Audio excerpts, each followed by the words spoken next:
Hello everyone, my name is Andres, and leading up to this year's release of Avengers Infinity War, I should say, I am reviewing all MCU movies. This time, I am reviewing Iron Man 3. So without any further ado, let's get right into it. This movie was released in 2013 after a year after the original Avengers movie. Iron Man 3 made a fuck ton of money. Probably because a lot of people thought they would get to see some other Avenger pop up. Don't get your hopes up, everyone. None of the Avengers show up. This is an Iron Man movie, and there will be no team-ups. Except for the Avengers movies, obviously, and the character of Black Widow, there weren't any real team-up movies until Captain America Civil War. Every solo movie stands alone, with maybe, just maybe, a cameo from another Avenger. But that's all you're going to get. Iron Man 3 stars Robert Downey Jr. as Tony Stark / Iron Man, Gwyneth Paltrow and Don Cheadle as Colonel James Rhodes / War Machine, aka Iron Patriot. They changed his superhero name to Iron Patriot in this movie, but then in later movies we see his name changed back into War Machine, and then it was kept that way. And lastly, Iron Man 3 also stars Ben Kingsley as the Mandarin. And there's quite a lot of controversy about his character, but more on that later. Jon Favreau decided not to direct this movie, although he still starred in it as Happy Hogan and still produced the movie. This is a very understandable. This is very understandable after the monstrosity that was Iron Man 2. The directing job was given to director Shane Black instead, who has his own unique directing style. As a matter of fact, Shane Black had already worked with Robert Downey Jr. in the movie Kiss Kiss Bang Bang. A complaint people had with Iron Man 3 was that Iron Man 3 was just a remake of that movie with Iron Man in it. And that's why it's the worst MCU movie. Not because it's the worst movie, because it is the movie that really doesn't fit in the universe. Although I haven't seen Kiss Kiss Bang Bang yet, I do have to kind of agree with that statement. The movie feels incredibly different from all previous MCU movie and has little regard in what may come next. Even the end is a direct contradiction in what you see in the opening scene in Avengers Age of Ultron. I think Marvel has once again taken their lessons from this movie. Now they've become a lot stricter on their scripts in terms of what can be in it, what cannot be in it, in favor of the grand vision of the universe, and allowing directors to keep their personal style, which I think is a great combination, and it has worked out really well for them so far.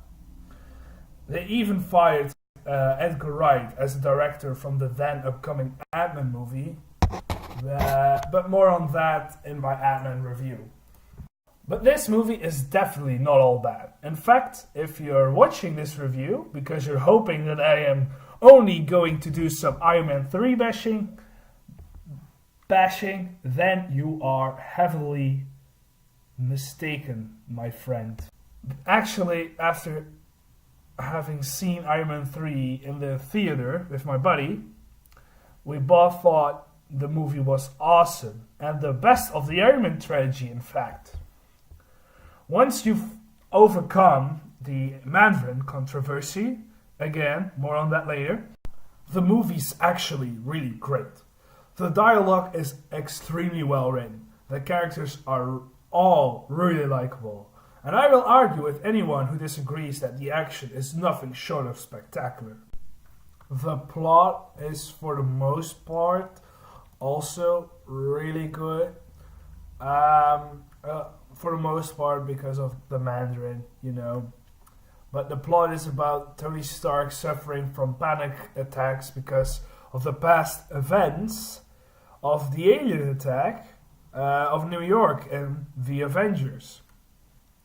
And he's trying to cope with his panic attacks. Tony has become obsessed with his suit and he's not sleeping well or even at all. And he's constantly working on his suits 24/7 in his workshop. In short, he's a real wreck in the beginning of this movie. And what I like so much about this movie, that it is all about Tony having to get through this movie mostly without his suits, and him really overcoming his obsession and realizing that he is the man who makes the suits and not the other way around. Now, of course, I like it because mostly he has to overcome this movie without his suits. You will be rewarded for your patience at the end. At the end, there's a spectacular fight scene with all of the suits, and it's just great. It's lovely. Lastly, in this movie, there was a lot more humor injected to it, more so than the previous movies.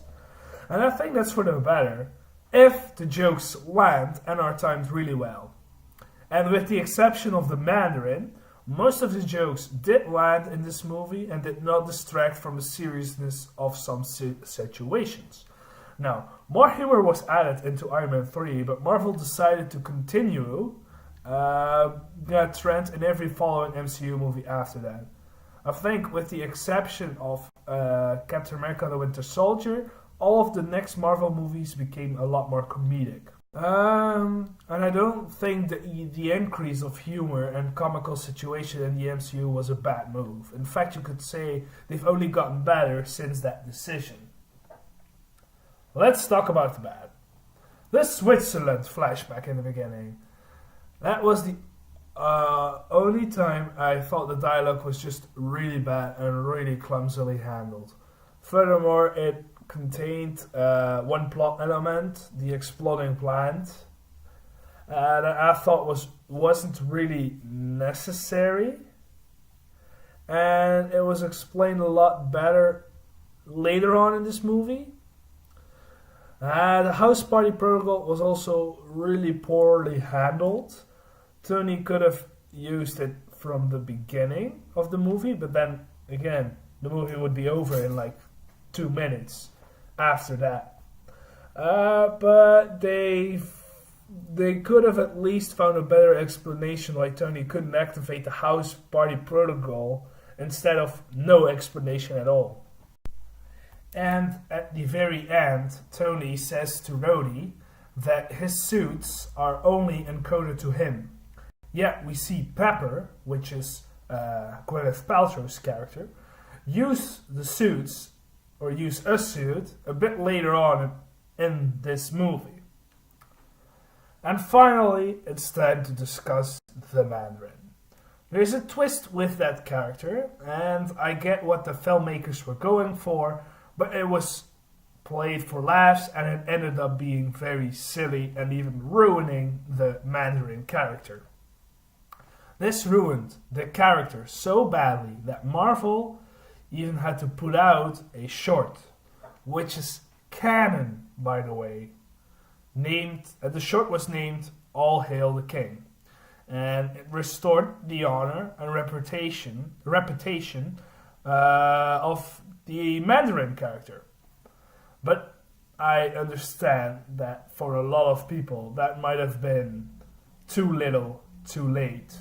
Even worse, I don't think Marvel's ever gonna use the Mandarin character ever again.